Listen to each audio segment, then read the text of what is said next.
el efecto de los interruptores, todo en relación a las sobretensiones que producían o que se producían en los distintos casos.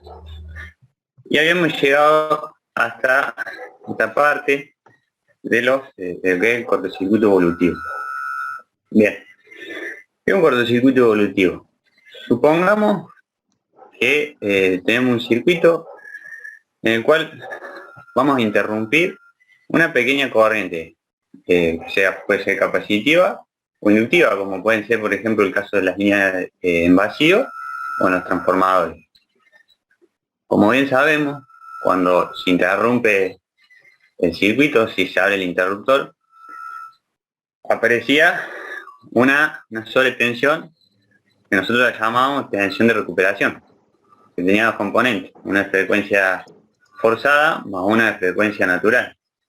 La suma de esas dos me daba la tensión de recuperación, que terminaba siendo una pequeña sobretensión, la cual se terminaba amortiguando y terminaba quedando la tensión de frecuencia fundamental. Entonces, puede darse en algunos casos que ese valor de sobretensión sea tal que me provoca, por ejemplo, una falla en el aislamiento, y esa falla derive en un cortocircuito a tierra. Por lo tanto, y todo eso durante el proceso de apertura del interruptor. Es decir, el circuito no se terminó de interrumpir cuando aparece la falla, o cuando aparece el cortocircuito, mejor dicho. Por lo tanto, ¿qué tenemos?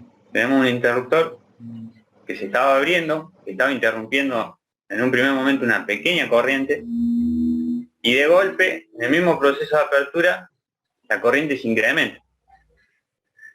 ¿Qué va a traer esto como efecto?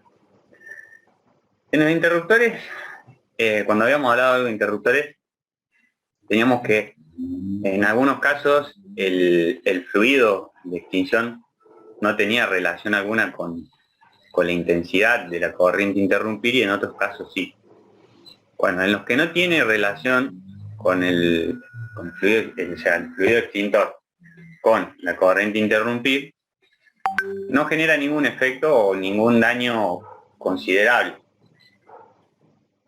Pero en el caso en el que sí dependa, como eran por ejemplo los interruptores en aceite, donde cuando se producía la separación de los contactos se formaba un arco, ese arco interactuaba con el aceite, formaba hidrógeno, se incrementaba la presión, y ese conjunto de cosas ayudaba a que se interrumpa el arco. En este caso, ¿qué va a pasar? Primero se va a formar un arco que va a tener una intensidad muy pequeña. ¿Por qué? Porque estaba interrumpiendo una corriente muy chiquita. De golpe, esa corriente se va a ver incrementada. Por lo tanto, el arco que en un primer momento estaba generando hidrógeno, estaba interactuando con el aceite, generando hidrógeno y elevando la presión a una velocidad muy pequeña, lo pasa a hacer, o sea, va a crecer la generación de hidrógeno y el aumento de presión de forma muy considerable. Como consecuencia, eso puede derivar en la explosión de la cámara del interruptor. Bueno, eso sería básicamente el cortocircuito evolutivo, es decir, arranco interrumpiendo una corriente, se produce una sobretensión, esa sobretensión me genera una falla que puede derivar en un cortocircuito, y durante el mismo momento en que estaba interrumpiendo, o en el mismo proceso en el cual arrancó interrumpiendo una corriente pequeña, pasa a interrumpir una corriente más grande el interruptor. Bueno, ¿a qué tipo de interruptores afecta?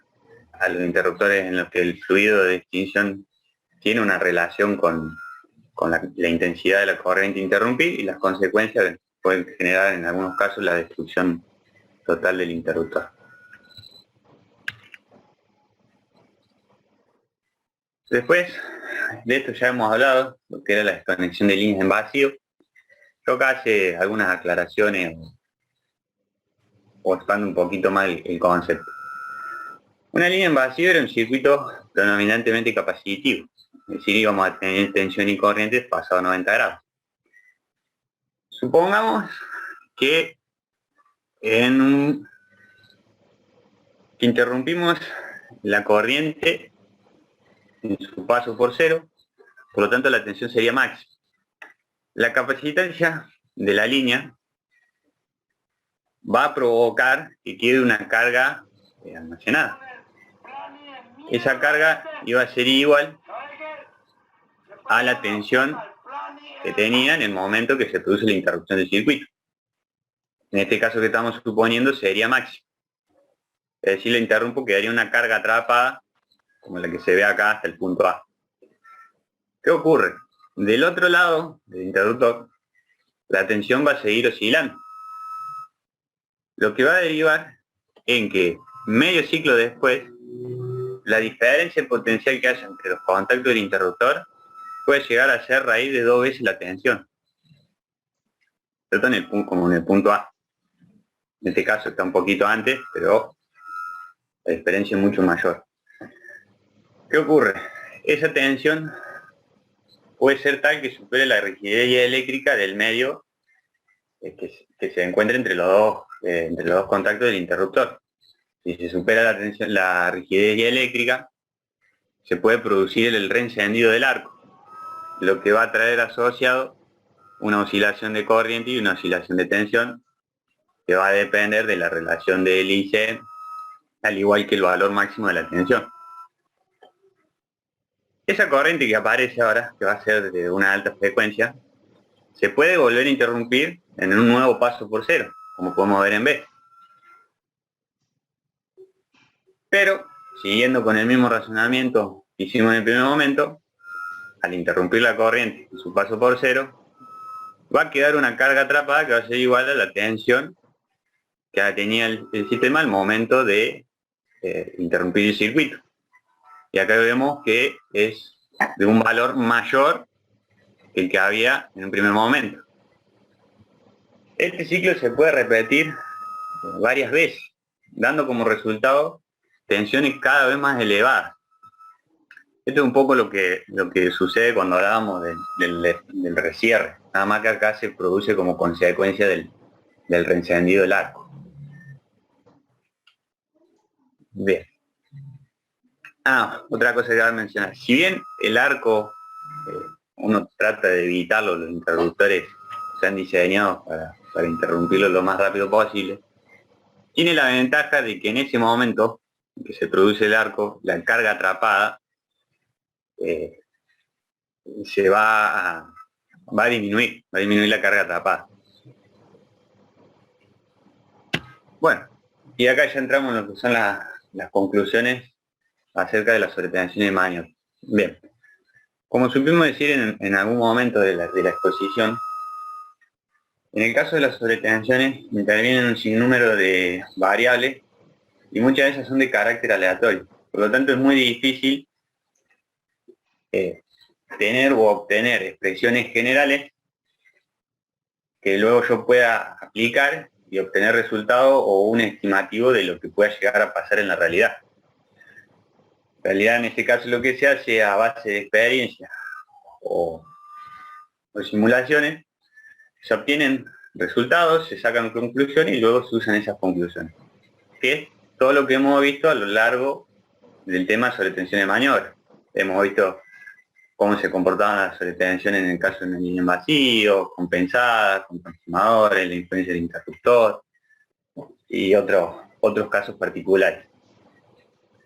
Bueno, de las cuales surgieron o van surgiendo una serie de conclusiones, entre las cuales vamos a tener las siguientes. La primera, la desconexión de corriente capacitiva no producen sobretensiones importantes, del orden de 1,2 por unidad. Esto se contradice un poco con lo que dije hace un ratito, que en caso de interrumpir pequeñas corrientes capacitivas o inductivas, se terminaban generando sobretensiones grandes. ¿Qué ocurre? En la realidad, los interruptores modernos de hoy en día están diseñados de manera tal que es prácticamente imposible el reencendido del arco. Por lo tanto, la sobretensión termina siendo una sobretensión pequeña. En el caso, por ejemplo, de los interruptores comprimidos, tienen esa función, pero ¿qué ocurre? Interrumpe de forma tan brusca la corriente que pueden ocasionar sobretensiones mayores, del orden de 2,5 TEN por unidad.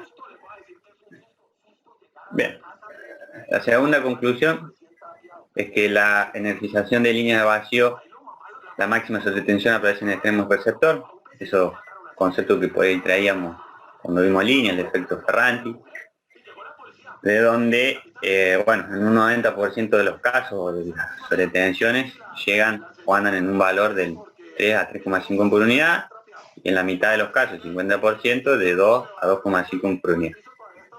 A su vez, si recuerdan, cuando la semana pasada, en un determinado momento, se mostraban una serie de gráficos donde se ponían resultados experimentales, en un momento se mencionó una de las conclusiones que surgía en esos gráficos, que las sobretensiones se incrementan con la longitud de la línea energizada, que a menor potencia de cortocircuito, mayores niveles de sobretensión.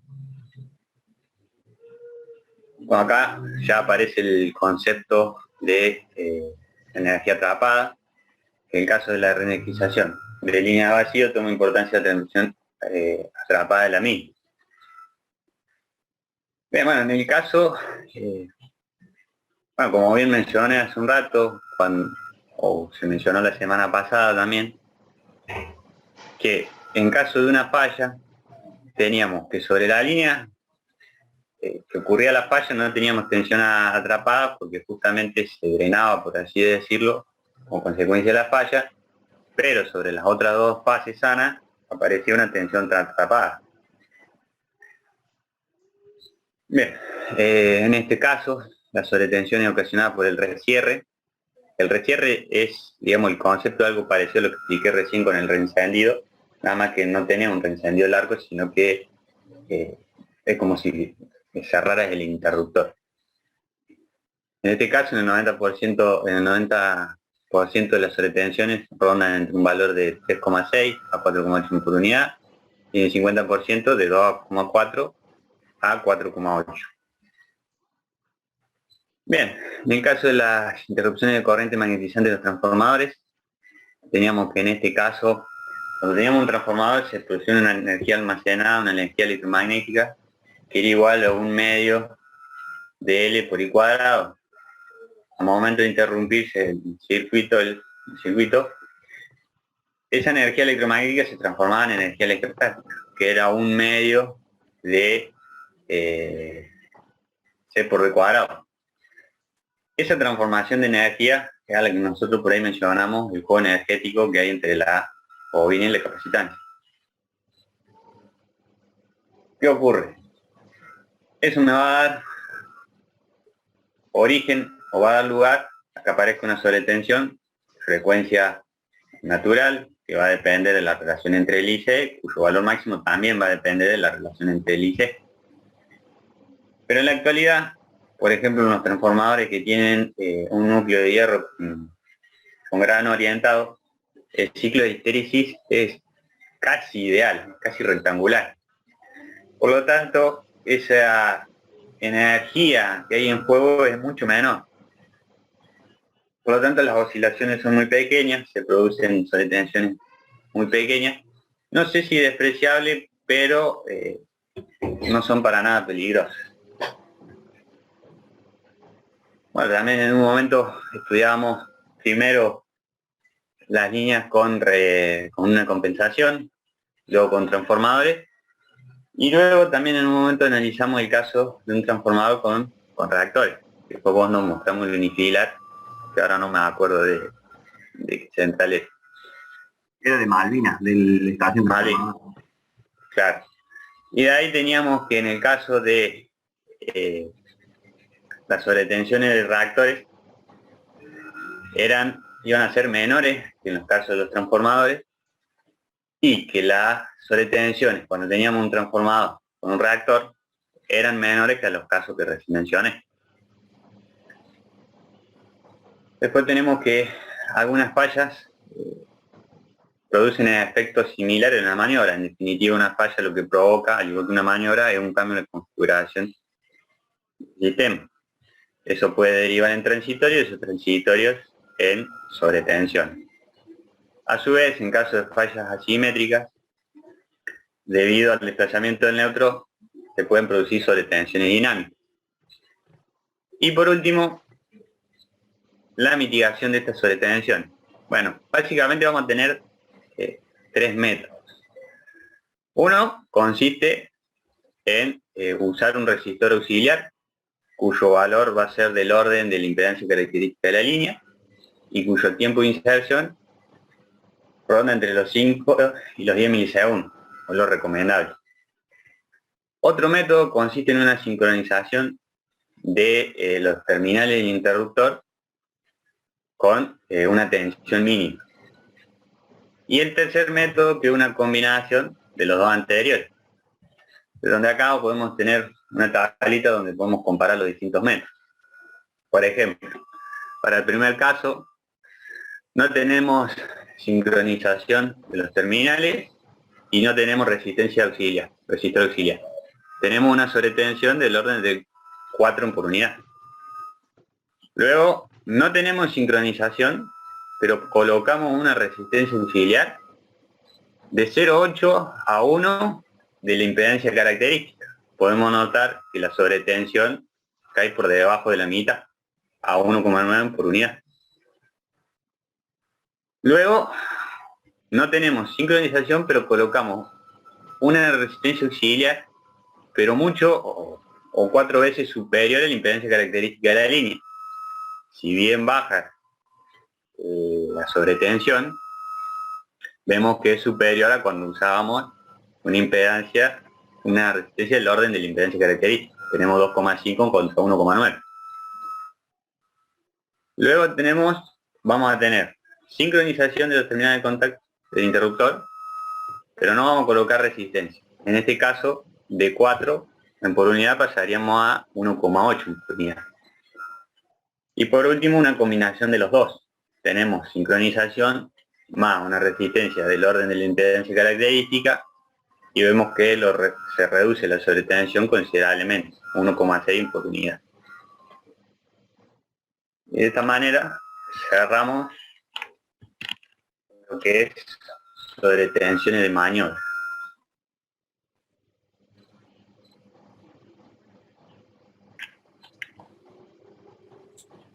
Bien. Está muy bueno el resumen que han hecho, o sea, que creo que es uno de los puntos más ricos a tener en cuenta como conclusiones de la sobretensión de maniobra. El resto que ustedes han explicado es la fundamentación teórica y técnica de por qué suceden. Pero este resumen que han hecho del tipo de sobretensión y cuáles son las más perjudiciales, es importante tenerlo en cuenta. ¿Verdad? Los casos comparativos de cuando cortamos, ¿no es cierto?, una corriente de característica inductiva, teniendo reactores y el transformador, o que el transformador esté alimentando un reactor, son consideraciones a tener en cuenta porque se ve mucho en la operación de los sistemas de potencia. Entonces, por lo menos para tenerlos en cuenta, ¿no? Después, importante, los valores que se pueden llegar a dar cuando no tenemos resistencia auxiliares y sincronización de los interruptores, en el caso de energización y reenergización de línea. Estamos hablando de valores de 4,8 en por unidad. Imagínense que cuando estamos hablando en valores de tensión más bajas, o sea, dentro de los sistemas de potencia, pero tensiones bajas, supongamos 66 kilovolts, 33 kilovolts, estamos teniendo valores de sobretensiones dentro de márgenes de sistemas eléctricos de tensiones conocidas. Ahora, imagínense un sistema de 500 kilovolts cuando estamos hablando de 4,8 veces la tensión. Contra los 2500 volts. Claro. Entonces después ya vamos a ver, decir un poco lo comparativo de la descarga termosférica, de las tensiones que en definitiva producen, y la importancia, en definitiva, a cuál se le da más importancia.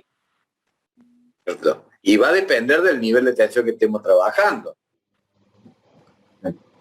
Entonces, es importante estas conclusiones de los valores típicos, a pesar de que uno dice siempre, nos olvidamos de un día para el otro, pero no son muchos valores como para tenerlo en cuenta y decir más o menos, considerar de qué orden son. ¿Sí? Porque lo que es lo que nos da sustento después para ver, decir de qué nos tenemos que cuidar.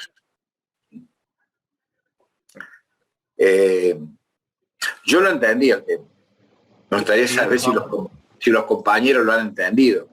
Y yo estaba por preguntar si hay quedado alguna duda.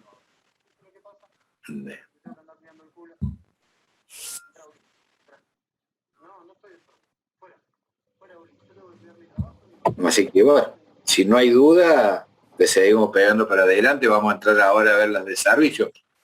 Sí. Yo voy a compartir ahora. Bueno. Ahí se está viendo. ¿Y se ve? Se ve muy bien. Sí, sí. Voy a ocultar los controles acá para que puedan. Mirá. Bueno, ahora vamos a continuar con la explicación de la sobretensión de servicio. Dentro de la sobretensión de servicio vamos a analizar los fenómenos que nos producen este tipo de sobretensiones. Vamos a analizar las sobretensiones debido a cortocircuito, debido a desconexión brusca de carga y debido al fenómeno de ferrorresonancia.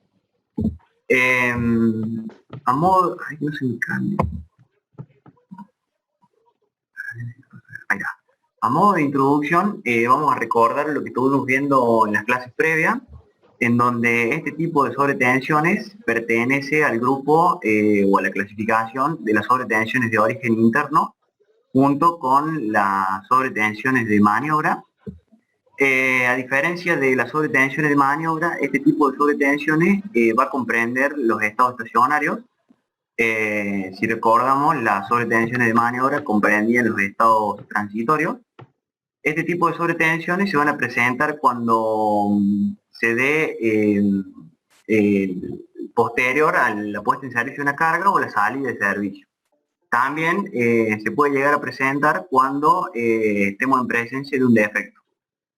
Estas sobretensiones también se incrementan cuando se trata también de longitud de líneas de larga longitud. Vamos a comenzar con las sobretensiones que se deben a cortocircuito. Cuando se produce un cortocircuito, vamos a tener que los parámetros de nuestro circuito, tanto corriente como tensiones, cambian.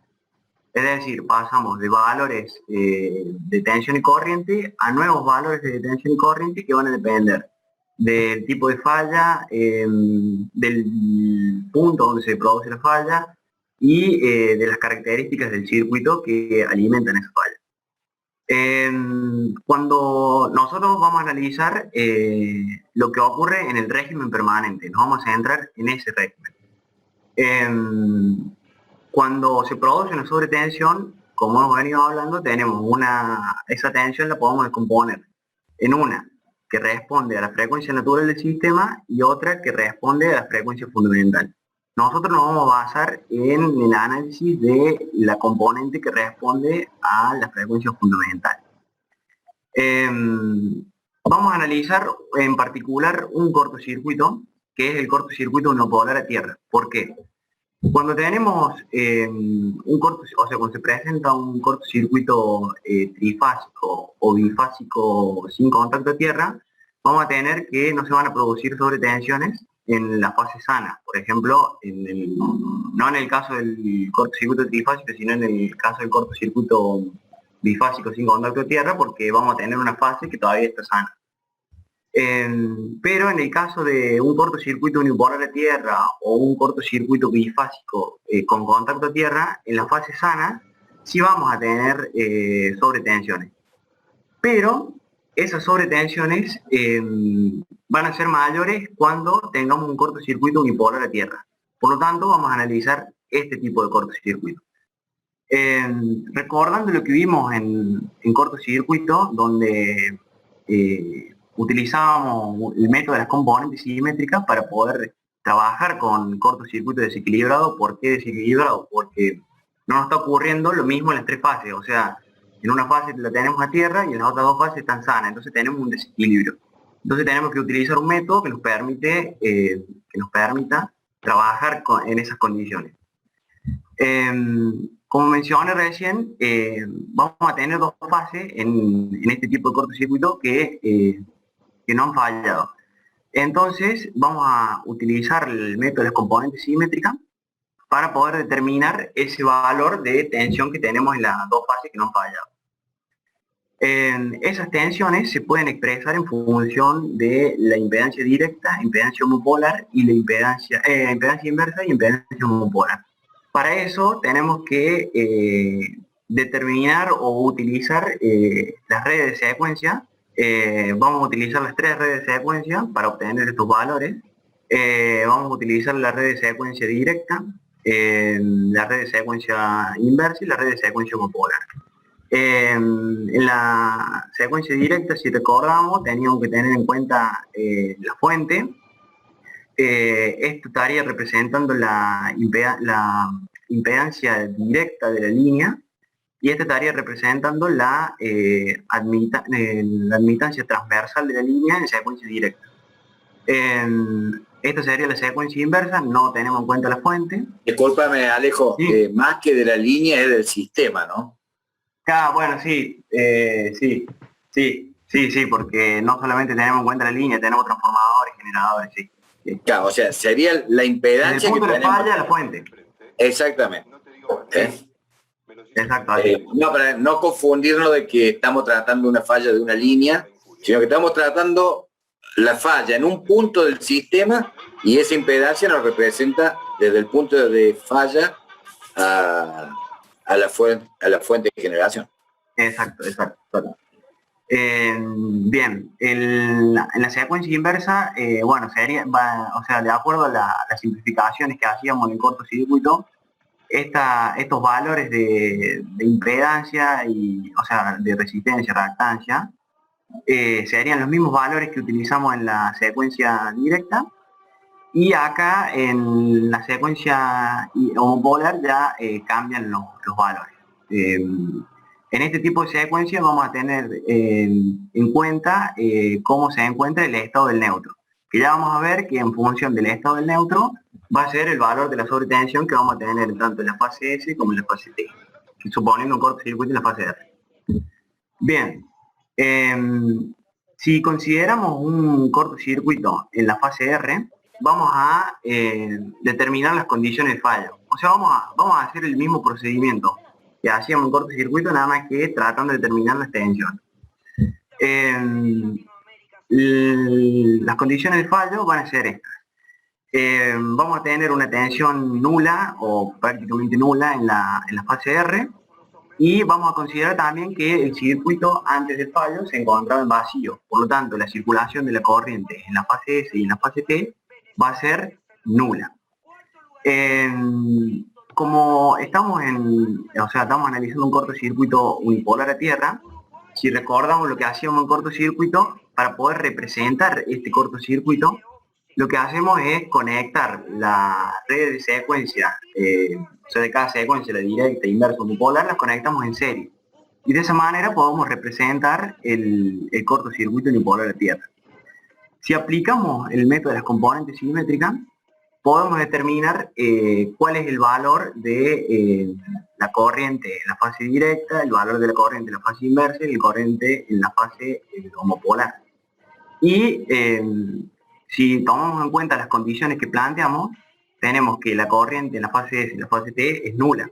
Entonces vamos a llegar que tanto la corriente en la secuencia directa como en la corriente en la secuencia inversa y homopolar van a ser iguales a la corriente en la fase R dividido 3.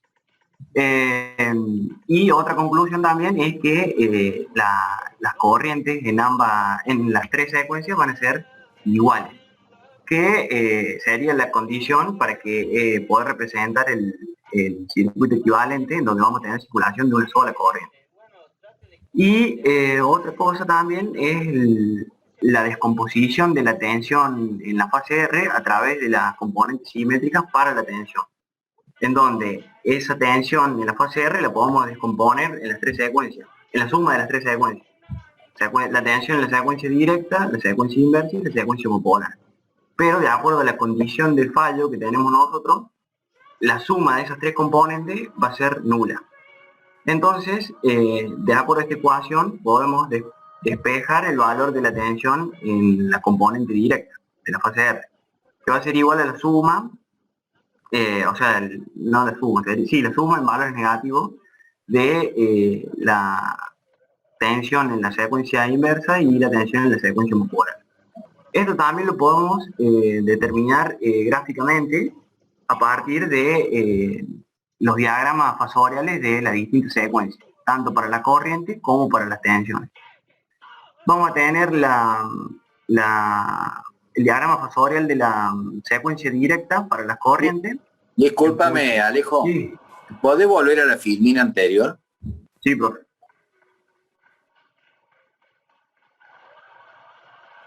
¿Se ve ahí?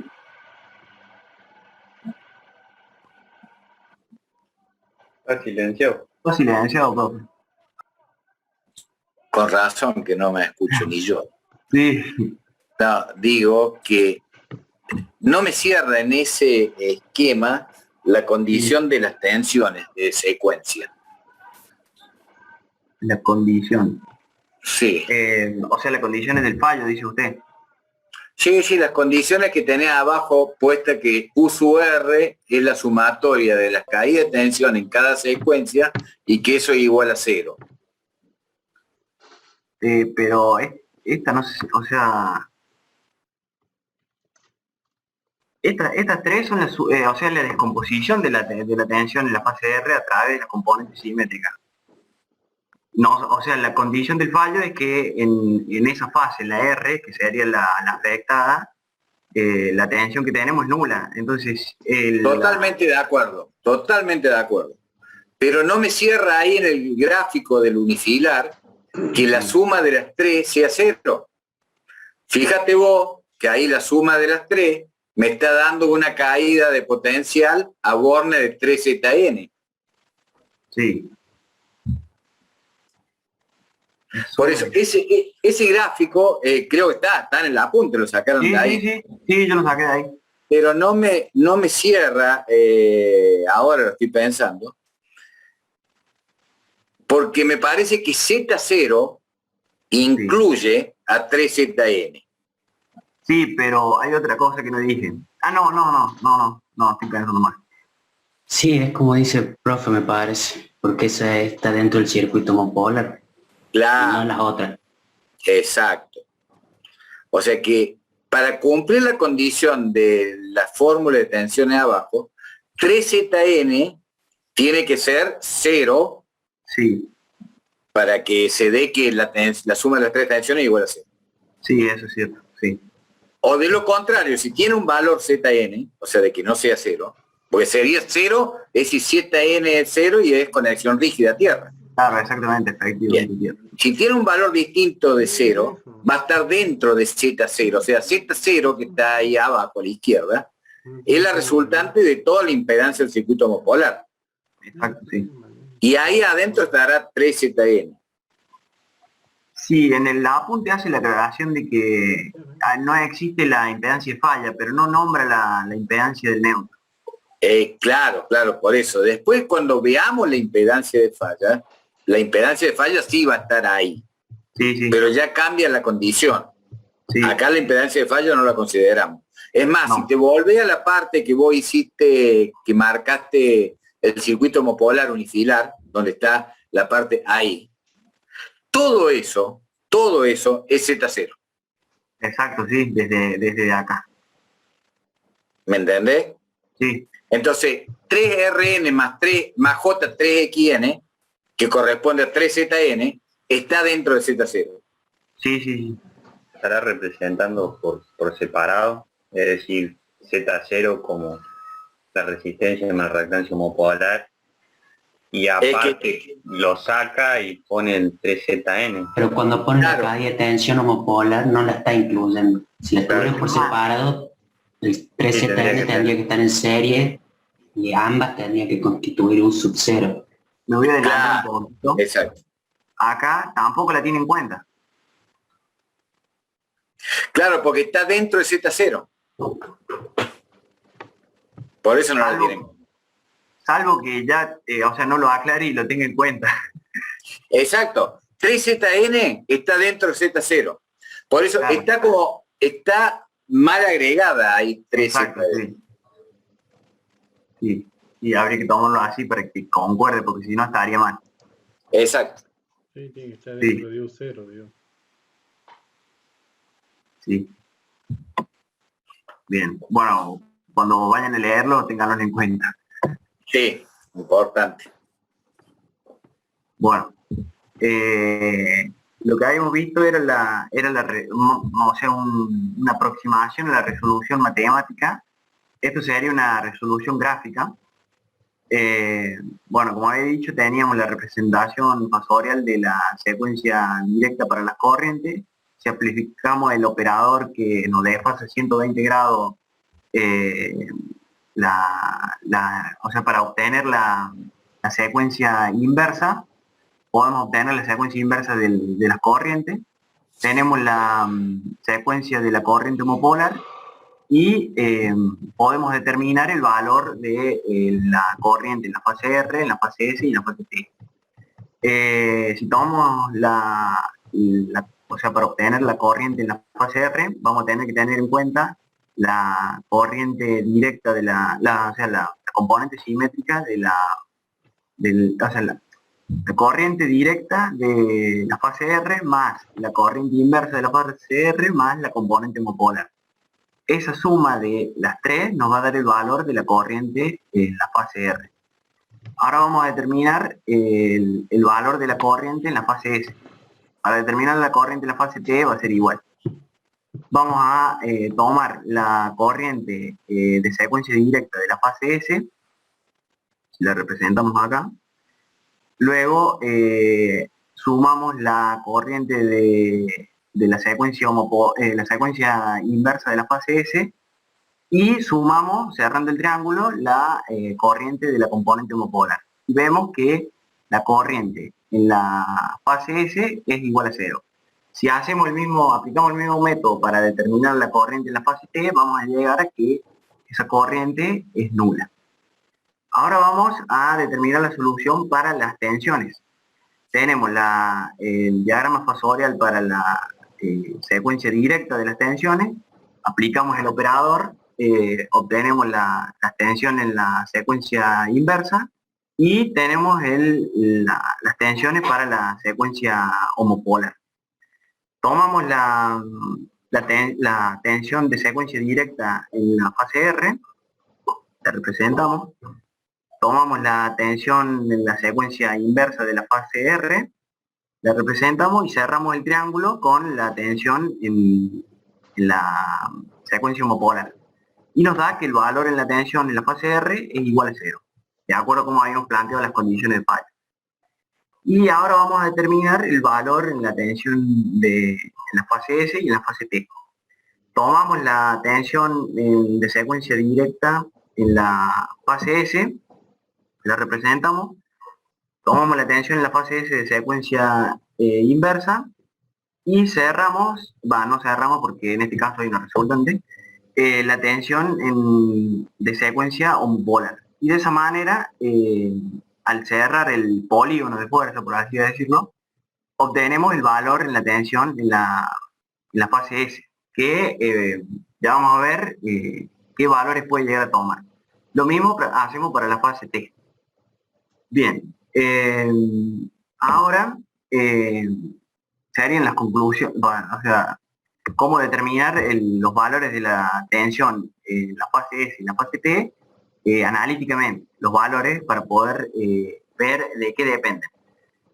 Acá tenemos el valor de la corriente en la fase R, que bueno, esto es lo que ya vimos en el cálculo de la corriente de cortocircuito, que era 3 veces la relación entre la tensión de fallo, de prefallo, y la suma de la impedancia directa, inversa y homopolar. Ahora podemos plantear, en base al circuito equivalente, podemos plantear, o sea, aplicando la segunda ley de Kirchhoff, podemos determinar el valor de la tensión en la fase R, que bueno, como sabemos es 0. pero la podemos descomponer. Y va a ser la tensión de prefallo menos la caída de tensión en cada una de las impedancias directa, inversa y homopolar. A esta caída de tensión, o sea, la tensión en la secuencia directa, inversa y homopolar, las podemos expresar o sea, podemos determinar su valor. Que la tensión en el extremo de secuencia directa va a ser igual a la tensión de prefallo menos la caída de tensión en la impedancia directa. La tensión en la secuencia inversa va a ser igual a menos la caída de tensión en la impedancia de secuencia inversa. Y la tensión en la secuencia homopolar es igual a menos la caída de tensión en la impedancia homopolar, teniendo en cuenta la impedancia del neutro. Entonces ahora lo que podemos hacer es aplicar el método de las componentes simétricas y en función de los valores de las componentes simétricas de la tensión en la fase R, podemos determinar el valor de la tensión en la fase S y en la fase T. Si nosotros reemplazamos por los valores de las tensiones de las componentes simétricas de la fase R en estas ecuaciones y trabajamos un poco matemáticamente, vamos a ver que tanto la tensión en la fase S como en la fase T, como la tensión de secuencia homopolar, vamos a tener que estas tensiones van a depender de la impedancia de secuencia directa, impedancia de secuencia inversa y la impedancia de secuencia homopolar. Estos valores de impedancia de secuencia directa e inversa, de acuerdo a lo que estuvimos aplicando en cortocircuito, eran muy próximas.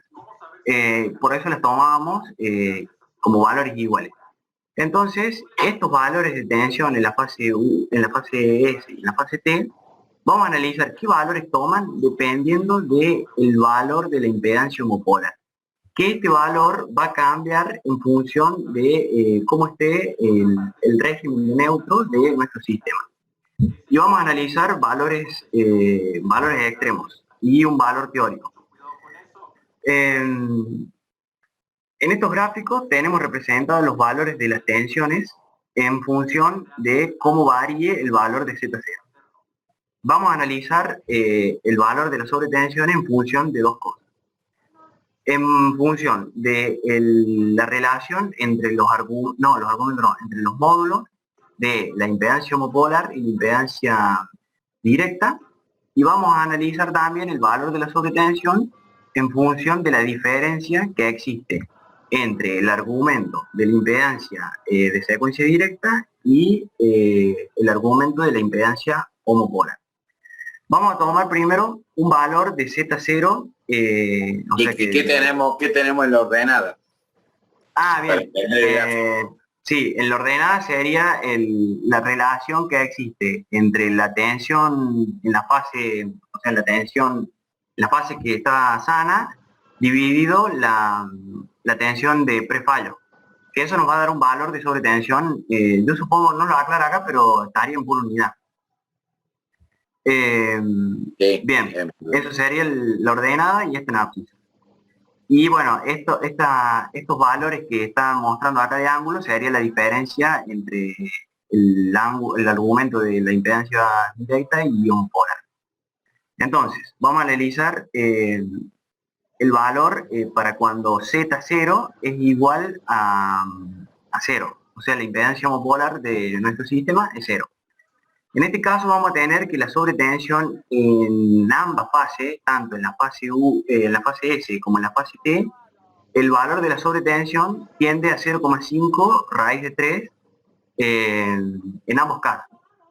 Después tenemos para un valor de impedancia homopolar que tiende a infinito.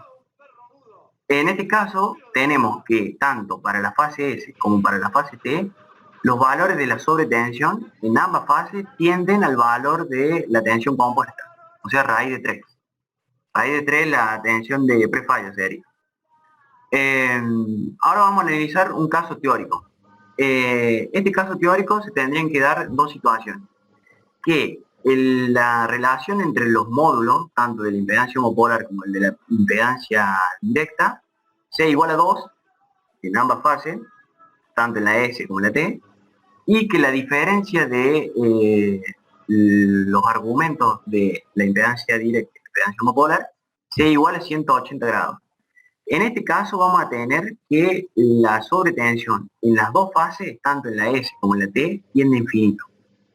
O sea, estaríamos en un caso teórico y de mucho peligro. Y otra cosa para agregar es que si analizamos los valores de los ángulos, tenemos que cuando la diferencia entre estos dos ángulos sobrepasa los valores de 90 grados, tenemos que las sobretensiones se comienzan a incrementar, tanto en las dos fases. Si vemos acá, para 120 grados tenemos un valor de 1,5 en la fase T. En la fase, bueno, en la fase S no tanto, pero cuando superan los 90 grados, ahí tenemos mayores sobretensiones. No sé si hay alguna duda, algo. Sí, a ver, hay valores elevados cuando Z0 sobre Z1 es igual a 2. Sí. Ahí también podemos decir, viéndolo de otra forma, esa igualdad de que Z0 igual a 2Z1. Sí. ¿Cierto? Ahora también habíamos dicho que Z1 era igual a Z2. Sí. ¿Cierto? Entonces podríamos tener que Z0 igual a Z1 más Z2. Sí. Y es lo mismo. Sí. En la fórmula de la tensión, o mejor dicho, en la fórmula del cortocircuito, ¿cómo jugaría en el denominador eso? Acá. Sí. Claro, tendríamos que entrar a reemplazar los valores. No, quería verlo porque estaríamos en el caso que nos queda una impedancia,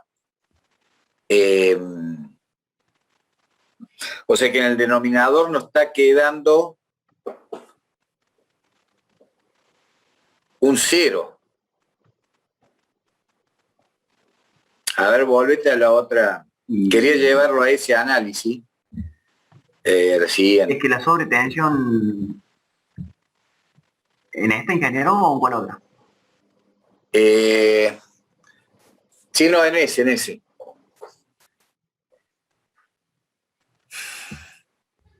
No lo vamos a poder ver directamente con el denominador que tiende a 0. Porque tendría que ser que Z0 es igual a... Claro, que Z0 es igual a menos Z1 más Z2. Para que sea de un signo contrario a la suma de Z directa más Z inversa, para que en el denominador, cuando se sumen las tres, me va a quedar un denominador 0. Claro, y ahí toma un valor infinito. Pero también estamos los ángulos ahí. Sí, justo eso. Hay que ver eso. Claro. Para que dé 180 grados tienen que ser los dos 90 grados. Exacto. No, claro. La suma vectorial. No, phi sub 0 tiene que ser menos 90. Para que la diferencia 90 menos 90 sea 180. Exactamente. Y ahí se anularía abajo en el denominador y por eso se hace infinito. Claro, sí. O sea, ahí sí con el argumento de la secuencia. Es otra forma de verlo también, por qué se hace infinita en la otra extensión. Claro, ahí quedarían J por un lado y menos J por el otro. Exactamente. Entonces son valores característicos a tener en cuenta cuando la relación de Z0 sobre Z1 es igual a 2 y que los argumentos están en contrafase. Exacto. Sí. Bueno, estamos entonces. Continuamos. Bueno. Dale, vamos. No sé si quedó alguna duda para los chicos. No, bueno, avanzamos.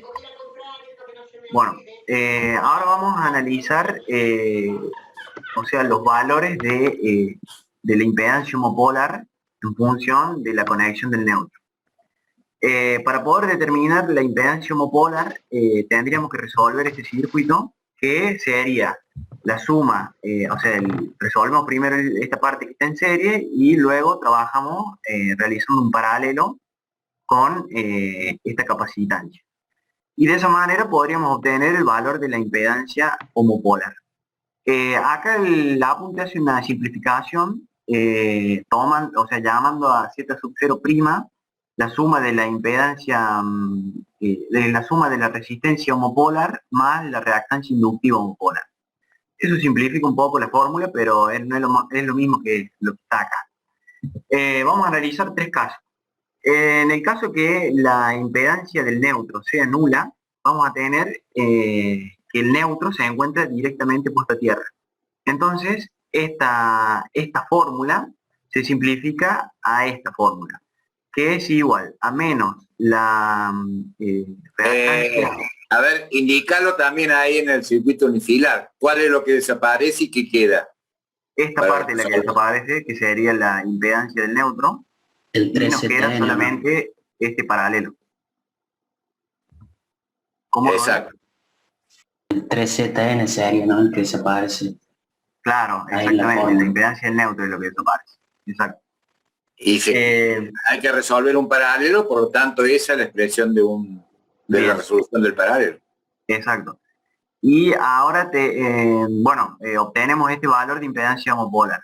Ahora estamos en el caso de que la impedancia del neutro sea infinita, o sea, tendríamos acá el circuito abierto. En este caso la impedancia homopolar va a ser igual a la reactancia capacitiva homopolar. O sea, nos queda este caso. O sea, la impedancia homopolar toma este valor, que es en el caso del neutro aislado. Y el último caso es cuando el neutro tiene un cierto valor que va a depender del valor que tenga la impedancia. O sea, el neutro va a corresponderse con una impedancia. Esta impedancia 3Rn más J3Xn toma este valor. El valor, o sea, la parte real, acá no sabía bien si esta parte, o sea, toma un valor imaginario real. Yo supongo que también toma un valor imaginario real por la simplificación que hace acá, donde la impedancia del neutro va a ser igual a la suma de la reactancia capacitiva homopolar dividido 3 menos la relación, o sea, la impedancia Z0' dividido 3. Ese valor toma el valor de la impedancia del neutro. Que en este caso, si resolvemos, o sea, si reemplazamos este valor de impedancia en esta ecuación, obtenemos que la impedancia homopolar es igual tiende a infinito. O sea, el valor de nuestra impedancia homopolar resultante tiende a infinito. Esos serían los valores que puede llegar a tomar la impedancia homopolar de acuerdo a cómo esté conectado el neutro. Y eso va a influir en las sobretensiones que se tengan. ¿Recuerdan en qué caso buscábamos que Z0 sea igual a infinito? ¿Y a través de qué elemento? A través de la impedancia compensante. Exacto. ¿Cómo le llamamos? ¿Recuerdan?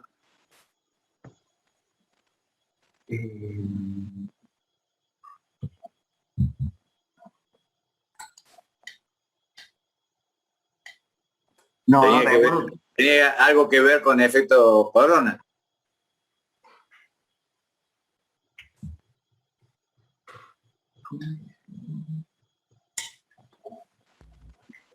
¿No era la bobina de Pick? Acá en el apunte lo muestra con otros nombres. Bobina Petersen, bobina Jonas. Claro, es Peterson, no es Pick. Sí. Por eso le decía que tenía algo que ver con el tema de efecto corona. Recuerden, la bobina Peterson era un elemento que utilizábamos para limitar a algún valor la corriente cortocircuito monofásica. Exacto. Nosotros compensando de tal manera la impedancia de neutro, o mejor dicho, la impedancia homopolar, podíamos determinar un valor que nosotros quisiéramos, la corriente cortocircuito monofásica. O sea, lo que hace es inyectar una corriente inductiva que se oponga a la corriente capacitiva de efecto tierra y con eso compensa el valor de la corriente.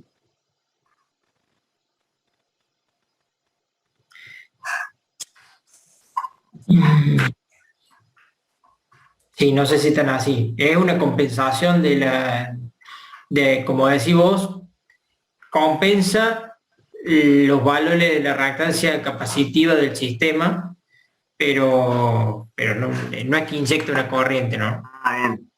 Bien. No sé si a lo mejor el Inge estaba hablando de... Sí, lo que digo, en definitiva, ¿qué buscamos con eso? Que ese circuito que tenemos de Z0, el total, sea infinito. Para que sea infinito, la rama de la izquierda tiene que tener un valor que esté toma un valor para que entre en resonancia con JX0. Claro, ahí se analiza como una suma de admitancia. Claro. La suma de admitancia es 0, la admitancia total es 0, entonces la impedancia va a ser infinita. A la vista Son dos ramas paralelas. A la vista de la corriente homopolar o del sistema homopolar, eso está abierto. Claro, exacto. Entonces no hay una circulación. Claro, no teníamos circulación de corriente tierra. Circuito tanque resonante en paralelo. Impedancia infinita.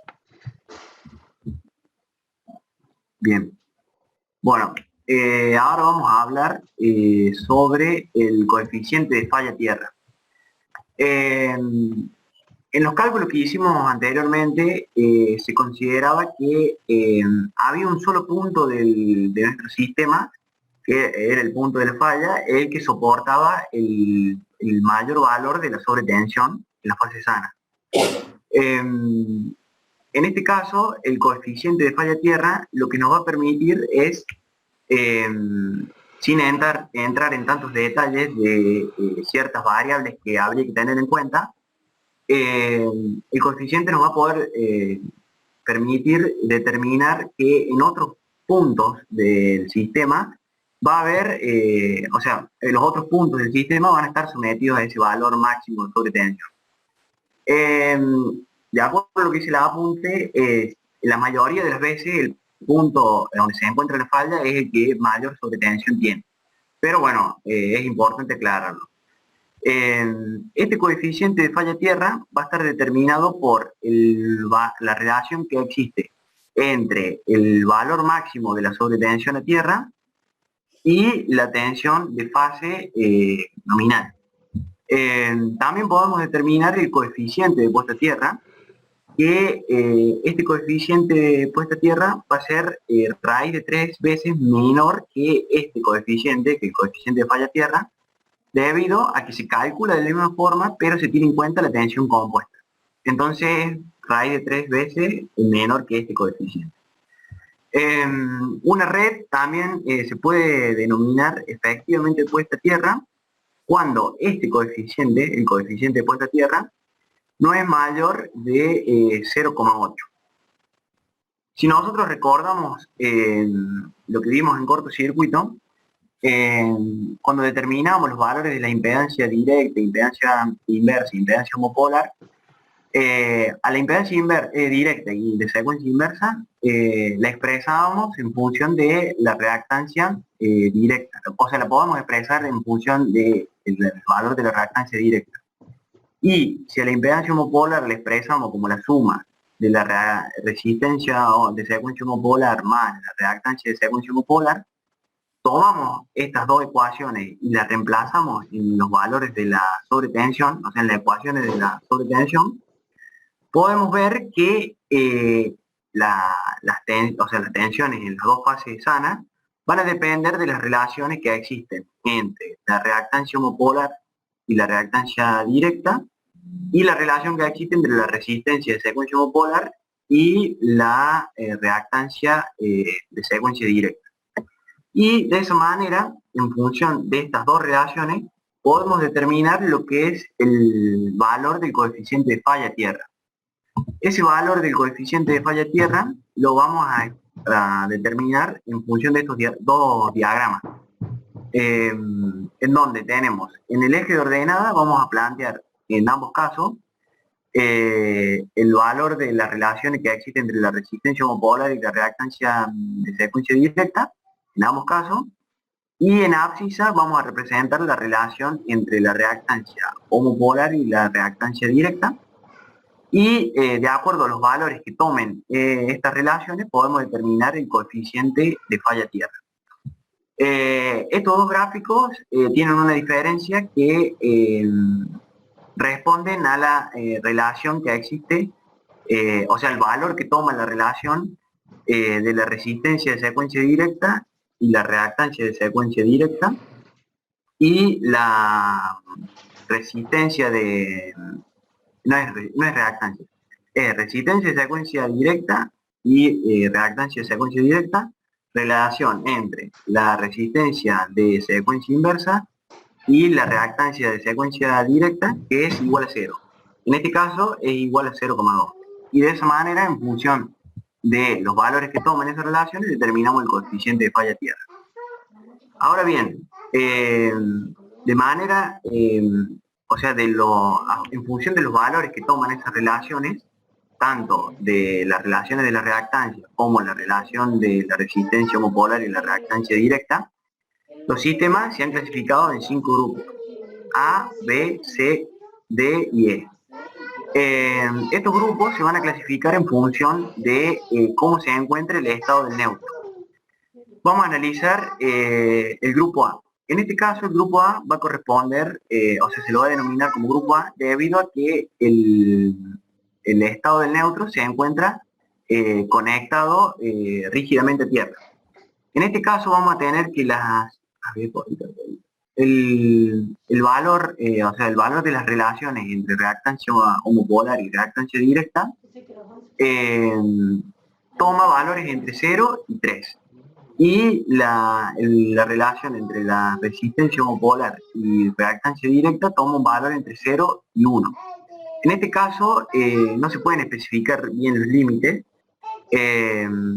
entonces se toma un rango entre 0 y 3, a diferencia del B, por ejemplo, que sí se puede especificar su límite, que puede tomar el valor 3 o puede tomar el valor 1 como máximo. En este caso, las sobretensiones que se presentan en el tipo A no son tan elevadas. El tipo A se utiliza en sistema de distribución que se tiene una conexión estrella con el neutro de la estrella conectado a tierra.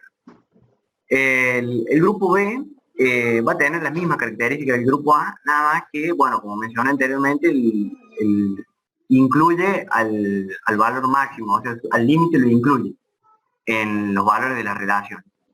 Y bueno, en este caso también no tenemos mayores sobretensiones en el caso de estos dos grupos. Cuando vamos al grupo C, también es un grupo conectado a tierra, pero acá ya se puede llegar a presentar la conexión del neutro a través de una impedancia, como puede ser el caso de la bobina Petersen, que lo vamos a desarrollar más adelante. En este caso, el sistema va a pertenecer a este grupo cuando las relaciones entre los valores de la reactancia homopolar y directa sea mayor a 3, o cuando la relación entre la resistencia homopolar y reactancia directa sea mayor que 1, o cuando se cumplan ambas condiciones. En este caso tampoco no tenemos elevadas sobretensiones. Acá, o sea, si tomamos el valor de 3, acá a continuación estaríamos representando el valor de las sobretensiones para el grupo C. Y cuando vamos al grupo D y E, estos dos grupos pertenecen a lo que es, o sea, se tienen estos grupos cuando el neutro se encuentra aislado. Y en estos dos casos es cuando tenemos las mayores sobretensiones. El grupo D va a estar comprendido para valores menores a 40 de la relación entre la reactancia homopolar y reactancia directa, y el grupo E va a estar comprendido entre 0 y menos 40. Y bueno, en el grupo E, que es el que tenemos representado acá, vemos que tendríamos las mayores sobretensiones. por estar el neutro aislado. Este gráfico sería una simplificación del gráfico que vimos anteriormente, que condice que cuando tenemos que la relación entre la reactancia, en este caso está expresado en valores de reactancia, acá en valores de impedancia, pero condice que cuando tenemos una relación de 2 entre los módulos de la impedancia o reactancia unipolar y reactancia directa o impedancia directa, el valor de la sobretensión es muy elevado, tiende a infinito. Así que bueno, esos serían los grupos, los grupos que determinan el tipo de conexión. No sé si hay alguna duda, algo que no haya quedado claro, lo vuelvo a aclarar. Para que dé negativo la relación es porque la reactancia es capacitiva. Claro, claro, tendría que ser capacitiva. A ver, mi pregunta es muy simple. La línea de trazo horizontal hace referencia al valor de 2. Hace referencia. Esta dice usted. ¿Está en 2? ¿O en qué valor está?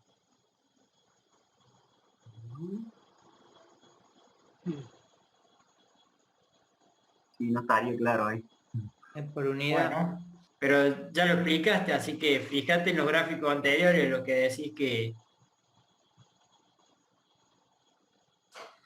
Claro, porque ¿qué ocurriría? O sea, acá tenemos 2 de valor de sobretensión. Y acá también tenemos 2. O sea, para determinar el valor de la sobretensión, o sea, entramos por abscisa, ¿no? A ver, el valor de sobretensión están ordenadas. Sí, pero o sea, de acuerdo a los valores que tenemos entre la... No estaría en 1,73, porque vos en el otro gráfico lo tenés raíz de 3 por 1 por unidad. Claro. Ah, bien. Sí, a eso quería que llegaran, a esa conclusión. No es 2, es 1,73, son los dos extremos que tenés ahí en ese gráfico anterior. Claro. ¿Sí? Sí. Y esto que se da del lado derecho en los tipos A, B y C, ¿a qué estaría haciendo relación también en esos gráficos? ¿A qué punto? La tensión compuesta. Acá. Ahí, a eso, al 0,5. Usted sabe que me estoy dando cuenta recién, porque no podía, la escala yo lo estaba haciendo con regla en el apunte y no me daba 0,5 acá. Claro, esto también, o sea, este no es el valor 2. Sí, eso porque también. Yo buscaba el 0,5 acá y no lo podía encontrar. No está preciso a mi gusto tampoco, ¿no? Capaz que en el apunte, no sé dónde lo sacaron, pero ese me No, parece en el que... apunte, profe. Pero digo, en el libro, como es el que dejé en el aula virtual. Lo habíamos visto ahí. Sí, ¿No estaba ese? No, pero están iguales los gráficos, profe. Estaba incluso el Viqueira capaz que está trazo a mano, porque... Sí, ese fragmento del apunte está sacado de ahí, está casi textual. Bueno, pero esto lo van a encontrar en muchos libros, quizá hay algunos que están mejores. Yo no sé, recuerdo haberlo visto alguna vez de que incluso el lado derecho se hacía asintótico al raíz de 3 también, pero no puedo asegurar. O sea, la recta horizontal es una asíntota, por lo menos en el lado izquierdo. Claro. Y del lado derecho yo también lo he visto, pero bueno, no, que alguna vez lo vi y dije, qué interesante, también se hacen asíntotas, pero no se lo puedo asegurar. A mí me llamaba la atención que no esté graficado el tipo C, pero bueno, yo suponía que por el tipo de neutro, o sea, seguía lo que ya venía graficado. Tendría que buscar un poco eso, pero... No sé en qué valor tenderá a la asíntota. Para mí que sí, al infinito se hacía asíntota el raíz de 3, pero bueno, no lo vi alguna vez y tendría que buscarlo para asegurárselo. Sí. El gráfico original yo lo he visto en algún lado, un poquito más amigable que este otro. Las dos curvas que mejor dicho, las dos gráficas, esas dos que está por señalar ahí, que están en función de R0 sobre X1, en un caso pues, igual a 0 y en otro lado caso igual a 1, eso es 1,73. Y no tiende a la recta que vale 2, sino que no está ahí en el medio, está más arriba de esas dos curvas. Están próximas a 2, pero no llegan a 2. Pero el valor máximo que tomarían para esos tipo A, B y C es 1,73. O sea, la tensión compuesta tomaría. Claro, como está acá graficado, o sea, como están estas acá que tienden a... Exactamente. Está en relación un gráfico con el otro. Sí, en el otro, claro, eso. Fíjate vos que en el otro gráfico tenemos la misma relación entre tensión U sub T, o sea, tensión simple, y tensión simple E sub I. O sea, el E sub I ese significa la tensión en estrella. O sea, la tensión fase neutro. O sea, más que ser una Y, eso es de una conexión de estrella. Entonces, por eso allá, que está relacionado con respecto a la tensión compuesta en los otros gráficos, es 2 veces raíz de 3, 1,5 raíz de 3, 1 raíz de 3, porque está relacionado con la tensión compuesta en la gráfica. Mientras que en esta otra están relacionados con la tensión simple. Claro, ahí estaría la diferencia. Esa es la diferencia entre un gráfico y el otro. Y esas curvas que están ahí, como te digo, no están a la mitad entre 0 y 2. Están más arriba. Claro, no, estaría bien la escala. Exactamente. No. Bueno. Y que es lógico de esperar, es decir, en este tipo de sistemas la máxima tensión que podés esperar va a ser raíz de 3. La tensión compuesta. Claro, en los sistemas con el neutro conectado. Exacto. Pero entonces la tensión tendría que ser U sub ST o TS en el otro gráfico. Si es tensión Sí, fíjate vos que en la otra, una es U sub S y la otra es U sub T. Son las distintas fases, Rodri. Acá Sí, pero digo, si es tensión compuesta, tendría que ser la tensión entre dos fases. No, pero por eso le agrega el raíz de 3 en la ordenada a todos los valores. Fíjate que a todos los valores que en la ordenada le agrega raíz de 3. Es 2 veces raíz de 3, o sea, 2 veces la tensión simple multiplicada por raíz de 3. 1,5 veces la tensión simple multiplicada por raíz de 3.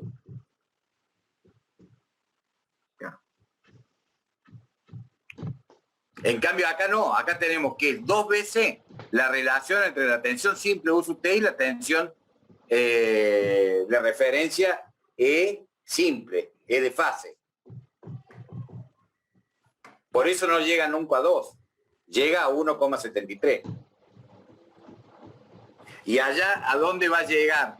¿A cuánto tiende la relación? A 1 por raíz de 3, que sería 1,73. Claro.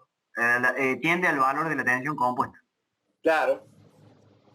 O sea, la tensión simple, la fase sana llegaría como máximo al valor de la tensión compuesta. Sí, es como que decir, la Tierra tomó el potencial de la otra fase. Entonces, entre las dos, entre Tierra y la fase sana que estamos midiendo, es una tensión compuesta. Sí, ahí muy bien. Bueno, comenzamos con la desconexión de carga, profe, o no sé cómo quiere que hagamos, porque también es bastante larguito. Yo digo de arrancar. ¿Cómo estamos en el horario? Faltan 10 minutos. Yo diría que arranquen porque si no, Bueno. quizás después no vamos a poder aprovechar las clases prácticas, digamos, Bueno. con ATP, que son interesantes. Y este tema es más dinámico ahora. Y además, a lo mejor no hay tanto problema en particionarlo, se entiende. Sí. Bueno. Si lo dejan para la semana que viene. Aparte, te te agrandaste al principio que todos iban a presentar, pero lo he escuchado a ustedes dos nomás hablar. Con Karel y vos. Pasa que andamos con algunas bajas en el grupo. ¿Qué les pasa? Tenemos un compañero que está con complicado. salud. ¿Qué anda con COVID? No, está intoxicado el otro compañero, profe. No sabemos si es No, tricinosis. el Fernet viene muy mal últimamente. Se suma uno y cae otro. Claro, eso es lo que pasa. Ustedes durante el cursado no tienen que salir a Nueva Córdoba, a ningún lado. Eso los mata. Bien. Bueno, vamos a ver. Bueno, vamos a analizar las sobretensiones ahora debido a la desconexión brusca de carga.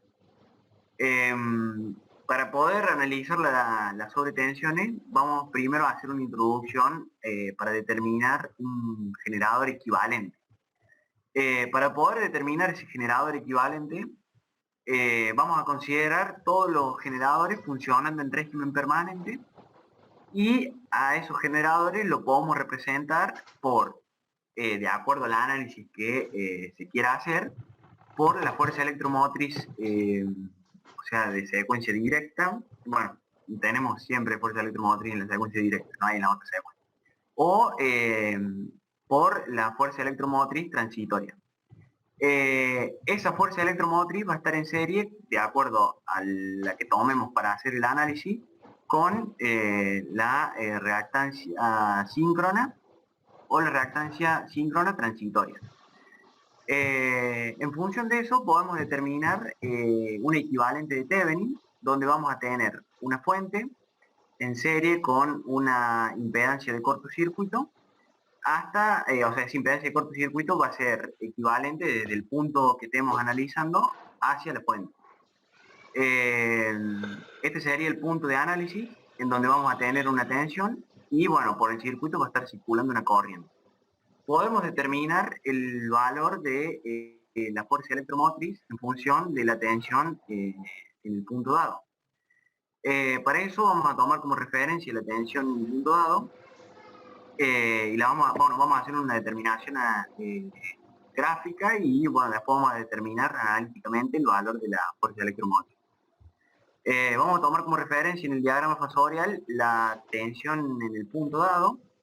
Va a estar circulando una corriente con un cierto ángulo phi sub 0 en atraso. La circulación de esa corriente va a generar una caída de tensión en la impedancia de cortocircuito, que podemos despreciar la resistencia de esa impedancia de cortocircuito y podemos decir que esa impedancia de cortocircuito es proporcional a la reactancia de cortocircuito. Entonces vamos a tener una caída de tensión desfasada 90 grados en adelanto con respecto a la corriente. ¿Qué me representa ese diagrama fasorial que tuviste o vectorial que tuviste mostrando vos?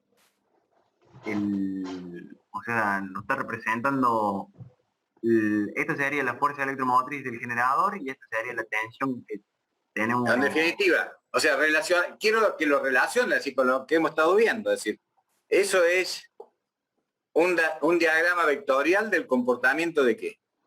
De una línea, si usted lo quiere relacionar con las líneas, estaríamos en... No sé, con lo que vos quieras. Acá estaríamos, si consideramos una línea radial, por ejemplo, podríamos decir que esa línea radial está alimentando una carga inductiva. No. Bueno, sí, está bien, vos dijiste que era una corriente inductiva con respecto a U sub 0. Pero es el comportamiento de una línea corta. Bueno, sí. O sea, estamos analizándolo, ¿no es cierto?, como si fuera el comportamiento de una línea corta, nada más que ahora estamos en un extremo con una U0 y en el otro extremo con una E equivalente. Exacto. Pero acá no tenemos capacitancia puesta en juego. No. Claro, porque en las líneas cortas despreciábamos la capacitancia. Exactamente, por eso decir, bueno, ¿con qué lo relacionamos? Con eso. Sí, está bien. Bien, entonces la suma de la tensión en el punto dado de análisis más la caída de tensión en la impedancia o reactancia de cortocircuito, nos daría como resultante el valor de la fuerza electromotriz en este alternador. Trabajando también, o sea, en función de este diagrama vectorial, podemos determinar analíticamente el valor de la fuerza electromotriz, que va a estar en función de la tensión en el punto dado. Si descomponemos la tensión aplicando coseno, seno, y después aplicamos Pitágoras, y tenemos en cuenta la relación de la potencia aparente en el punto, y tenemos en cuenta la potencia de cortocircuito, podemos determinar el valor de la fuerza electromotriz de nuestra fuente equivalente, donde la impedancia de cortocircuito, si recuerdan lo que vimos, estaba en función de la tensión al cuadrado y la reactancia de cortocircuito. Y bueno, la potencia aparente del punto dado va a estar dada por la tensión por la corriente. Ahora vamos a analizar el efecto que se produce cuando tenemos una desconexión brusca de carga en la velocidad de los alternadores.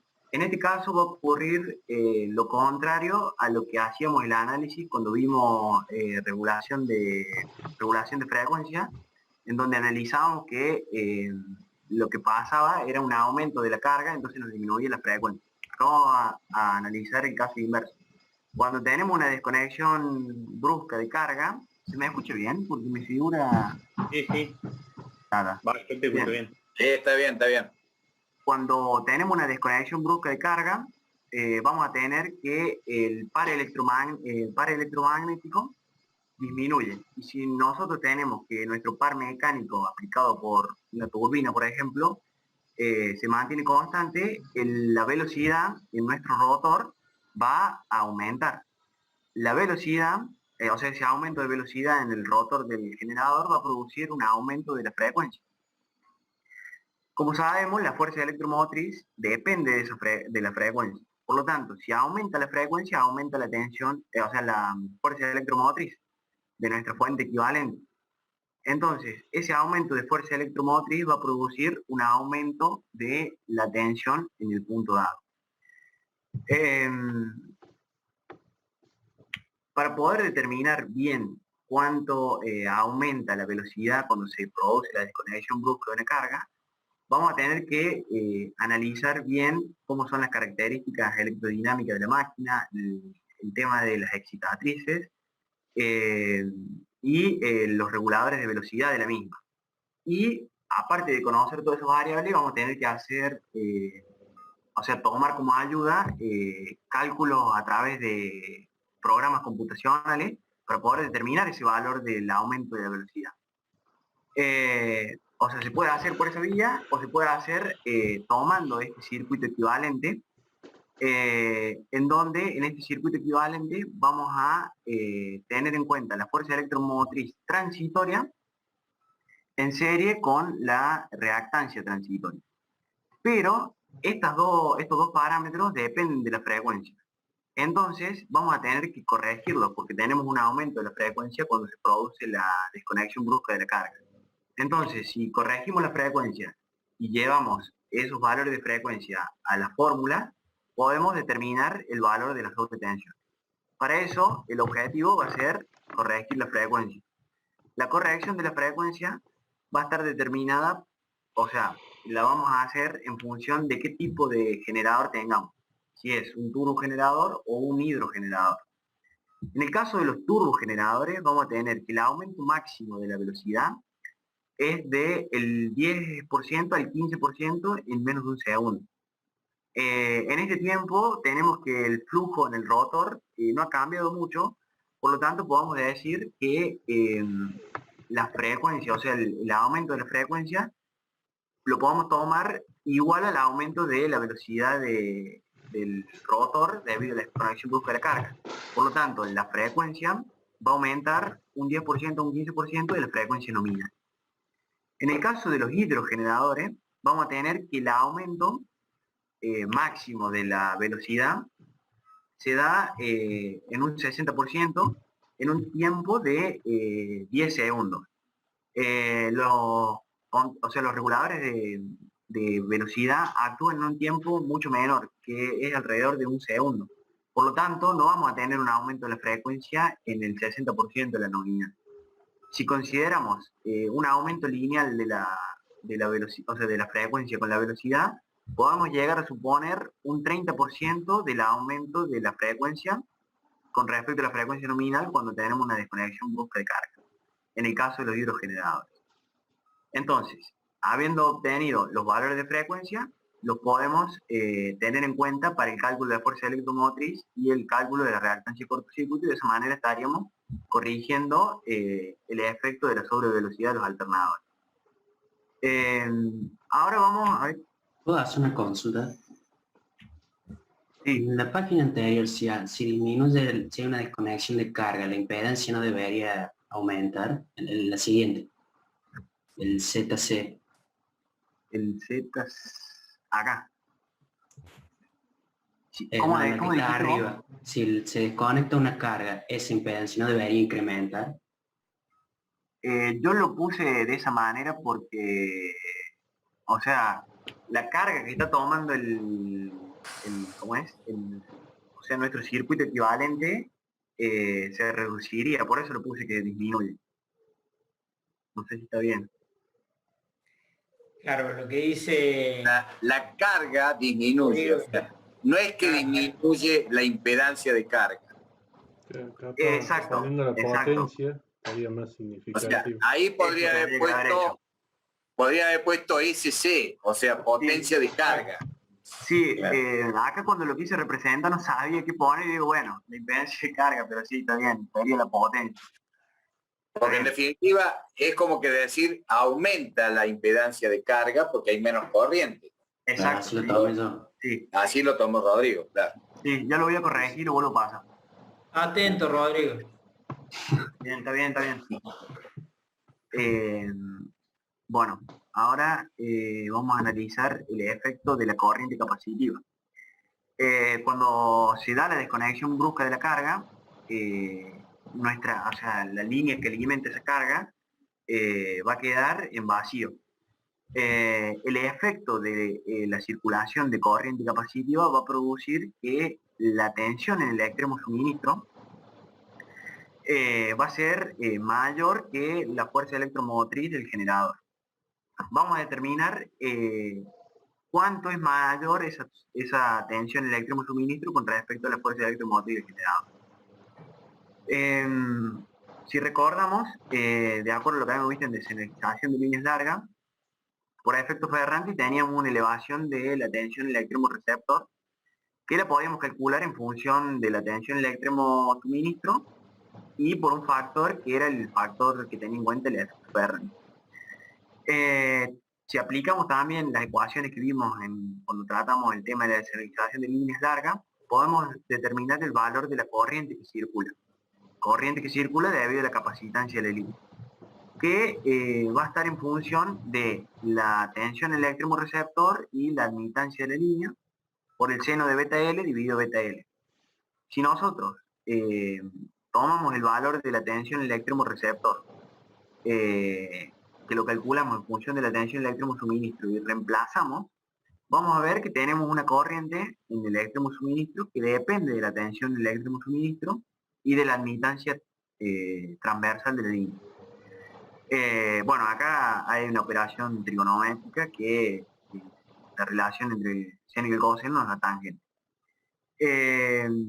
Entonces vemos que la línea tiene un comportamiento capacitivo. Entonces podemos tomar el circuito equivalente que determinamos en la física anterior y a bornes del punto que estemos en análisis, pues estamos analizando el extremo suministro, le conectamos un capacitor que nos estaría representando el comportamiento capacitivo de la línea. Podemos calcular esa corriente que circula en el extremo suministro y va a estar dado por la tensión de la fuente equivalente dividido la impedancia del circuito, que va a estar determinada por la diferencia que hay entre la reactancia de cortocircuito y la reactancia capacitiva.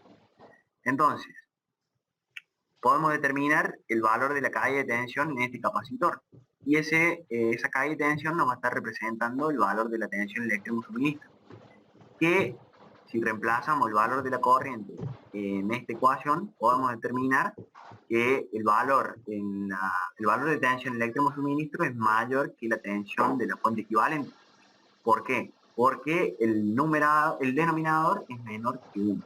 Entonces se demuestra que la circulación de una corriente capacitiva nos produce una elevación de la tensión en el extremo suministro con respecto a la tensión de nuestra fuente equivalente. Bien, no sé si quieren que continúe o terminamos acá. Después viene el efecto Ferranti combinado. Claro, vienen las tres situaciones ahora, combinadas. No sé, Inge, creo que... No, veamos, porque es importante las conclusiones que sacamos al final de esto. Está bueno eso. Porque es un resumen en definitiva de los tres casos de esto. Exacto. Entonces, Bueno, sería agarrarlo de nuevo, ¿sí? En la próxima clase hacer una pequeña síntesis escribiéndolo en los tres casos, qué es lo que pasaba y empezar con esto. O sea, no vuelva a explicar los casos, pero simplemente la síntesis de cada uno, qué sobretensión me producía. Vamos, que vamos haciendo. bueno. ¿Alguna pregunta? ¿Curso? Eso, sí. ¿Alguna pregunta? La analizamos.